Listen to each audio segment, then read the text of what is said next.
ఇప్పుడే country delight app ని download చేసుకోండి. Download the country delight app now. నమస్తే అమ్మా. నమస్తే అమ్మా. అమ్మ, కమెంట్ బాక్స్ లో ఒక ధర్మ సందేహం చూశాను. మిమ్మల్ని అడుగుతానన్న ఎలా కడిగి పడేస్తారని నాకు డౌట్ వస్తుంది. ఇల్లు తుడిచి స్నానం చేయాలా, స్నానం చేసి ఇల్లు తుడవాలా అన్నది ఒక క్వశ్చన్. అమ్మా, ఇల్లు తుడుస్తున్నారు అందరూ వాళ్ళంతటా వాళ్ళు పని వాళ్ళు లేకుండా. తుడవట్లేదు అనుకోండి, మరి ఇంకా కొన్ని ఇళ్లలో అంటే ఇక్కడ ఎక్కడ వరకు వస్తుందో నేను చెప్తా. పని వాళ్ళు లేకుండా వీళ్ళే ఇల్లు తుడుస్తున్నారు అన్నది మొదటి మాట. ఒకవేళ పని వాళ్ళు ఉన్నా చాలా మంది ఇప్పటికి కూడా చాలా మంది దేవుడి గది అవి వాళ్ళే చుమ్ముకుంటారు. వంటగది కాకపోయినా దేవుడి గది వరకు వాళ్ళే శుభ్రం చేసుకుంటారు. వంటగది కూడా మేము దేవుడికి నైవేద్యం పెడతాం గనక మేమే శుభ్రం చేసుకుంటాం, పని వాళ్ళు రావడం దేనికని చేసుకునే వాళ్ళు ఉన్నారు. వీళ్ళ అంటే మనం వెలిగించాం కదమ్మా, అసలు స్టవ్ కూడా ఆన్ చేయం కదా, తుడబందే. ఎందుకు ఆన్ చేయరమ్మా? కాఫీలు టీలు తాగు కదా చేసుకుంటాం పనులన్నీ. వంటకైతే చెయ్యం గాని కాఫీకి పెట్టుకుంటాంగా, పెట్టుకోరా? అంటే కాఫీ కూడా వాళ్ళు ఇల్లు తొడవకుండా స్నానం చేయకుండా కాఫీ తాగని వాళ్ళు ఉన్నారా? మేమైతే ఉన్నామమ్మా.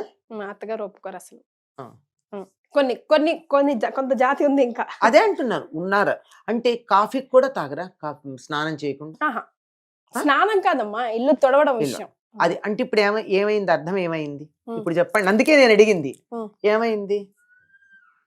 కాఫీ స్నానం చేశాక కాదు, ముందరే తాగుతారు కదా, తాగే స్నానం చేస్తారు కదా. అంటే ఇల్లు చిమ్ముకున్నాక స్నానం చేస్తున్నారు, తప్పేం లేదు. ఎందుకంటే మనమే ఇల్లంతా చిమ్ముకోవాల్సి వచ్చిన, బంటిల్లు పెద్దదిగా ఉండి బాగా దుమ్ము పొట్టి నిన్నటి రోజున ఏదో చాలా పనులు అయ్యి ఎక్కువసేపు, మామూలుగా అయితే 5 నిమిషాల్లో అయిపోతుంది, కానీ కొంచెం ఎక్కువగా ఉంటే అన్ని చేస్తే ఎక్కువసేపే పడుతుంది. అట్లా చేసుకుంటే చెమట పడుతుంది కదా, అందుకని తర్వాత స్నానం చేయొచ్చు అని అనుకుంటా. అసలు కాన్సెప్ట్ అది అంతకన్నా ఇంకేం లేదు.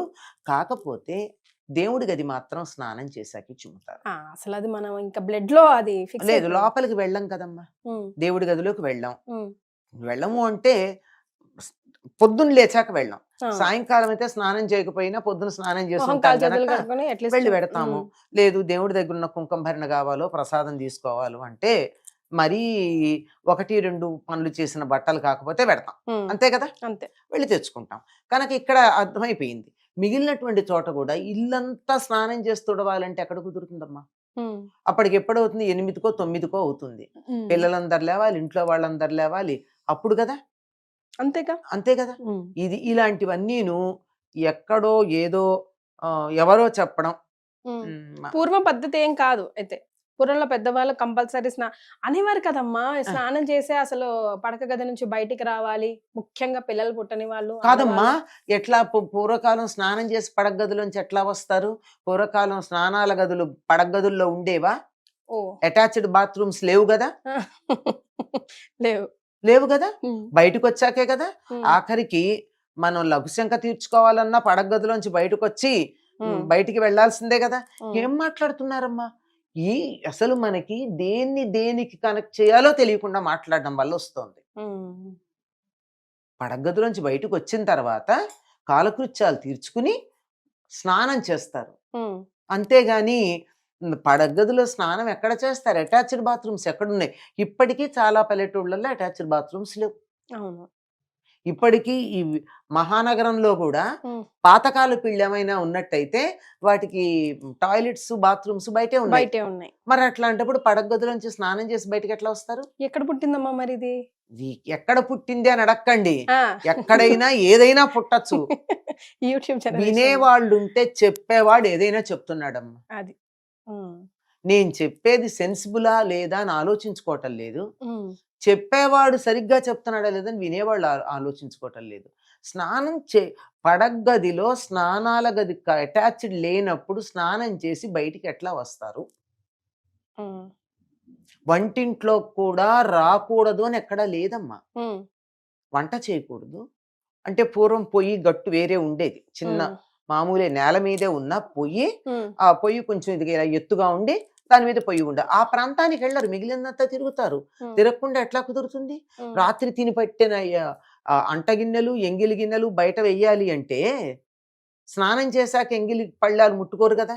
మరి కొంచెం ఎవరికి వాళ్ళు ఎవరో చెప్పారని కాదు, మన అనుకూలం, మన సౌకర్యం, మన మనసు చెప్పింది వీటన్నిటిని కూడా చేసుకోవాలి. ఉమ్, ఇవన్నీ చేశాక స్నానం చెయ్యండి. ఉమ్, లేదు నాకు స్నానం చేస్తే గాని వంటిల్లు చిమ్మవటానికి వీలు లేదు అని ఎవరికైనా మనసులో ఉంటే ముందు రోజు రాత్రి అన్నీ బయట పెట్టేసుకోండి. మరి ఎవరికి వాళ్ళు వాళ్ళకున్న సౌకర్యాన్ని బట్టి వాళ్ళకున్నటువంటి వీలుని బట్టి ఏర్పాట్లు చేసుకోవాలి. ఉమ్, ఎవరో ఏదో చెప్పారని ఎట్లా కుదురుతుంది? వాళ్ళు ఎవరో ఆగ్నేయంలో ఇది పెట్టుకోవాలి, స్టవ్ పెట్టుకోవాలి అని చెప్పారట. ఉమ్, ఫ్లాట్ లో ఆగ్నేయంలో వాళ్ళకి సింహద్వారం ఉంది. ఆయన క్లోజ్ చేసి బాత్రూమ్ క్లోజ్ చేసి బాత్రూమ్ తలుపు తెరిపించి బాత్రూమ్ ని ఫ్లాట్ చేసి అట్నుంచి ఎంట్రన్స్ పెట్టుకున్నాడు ఫ్లాట్ లో. ఇట్లాంటివి వెర్రి పనులు చేయడం కన్నా సౌకర్యం చూసుకోండి.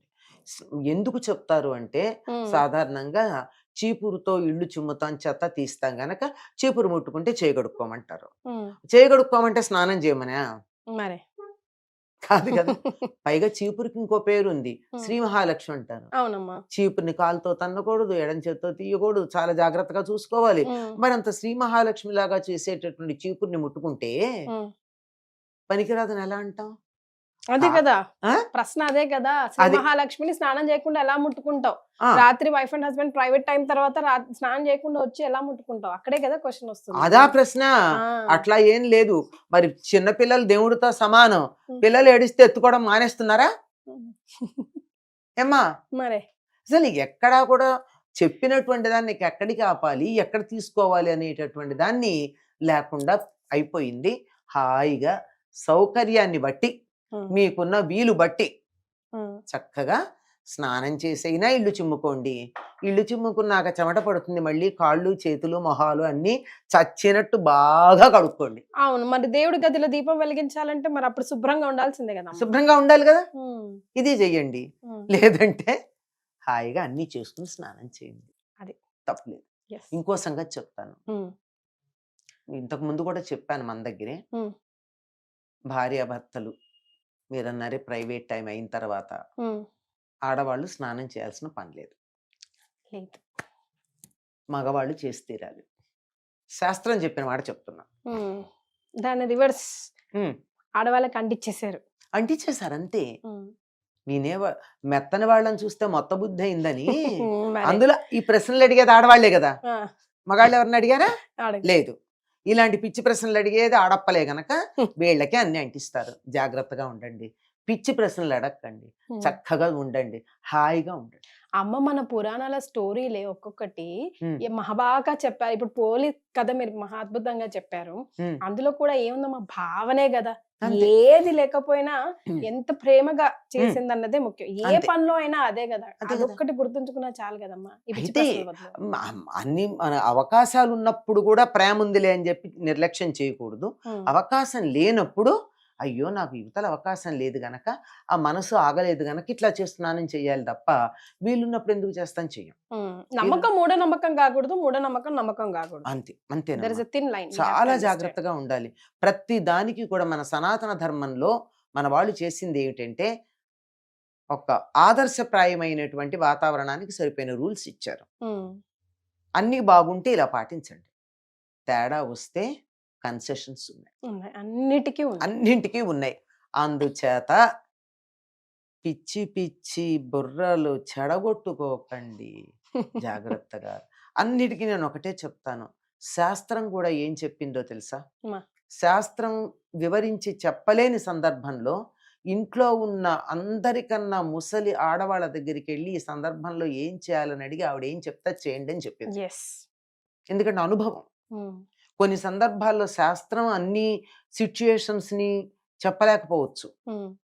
అట్లాంటప్పుడు అనుభవం చెప్తారు. అనుభవం చెప్తుంది. ఉమ్, అందువల్ల ఇంట్లో మీ అమ్మ గాని, మీ అత్తగారు గాని, మీ నాయనమ్మ గాని, మీ అమ్మమ్మ గాని వాళ్ళని అడిగి వాళ్ళు చెప్పినట్టు చేయండి, జీవితంలో బాగుపడతారు. సూపర్ అమ్మా. On this note, thank you so much.